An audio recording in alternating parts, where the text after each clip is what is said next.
Cuadrolas Casimero. Umabot lang ng isang round mga idol na para bang nagmamadali ang ating pambato na si Alas.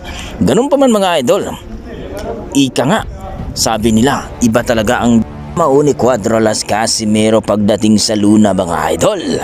Maraming nagsasabi mga idol, itong si Cuadrolas Casimero kung makakalaban itong si Naoya Inoue ay sigurado daw nabulagta din ang abutan ni Naoya Inoue, dahil alam natin na itong si Cuadrolas Casimero delikado talaga ang kanyang liphok, kumbaga signature na. Maraming nang biktima dito mga idol ang kanyang liphok. Itong si Pilipos ni Tomba na biktima din ni Cuadrolas Casimero sa kanyang liphok mga idol, kaya signature na ang kanyang liphok mga idol. Kaya itong si Naoya Inoue mga idol, kung sakali sila ay magtapat ay sigurado talagyan itong si Naoya Inoue, kumbaga tiki rin ang abutin daw ito mga idol sa kamao ni Cuadrolas Casimero. Pero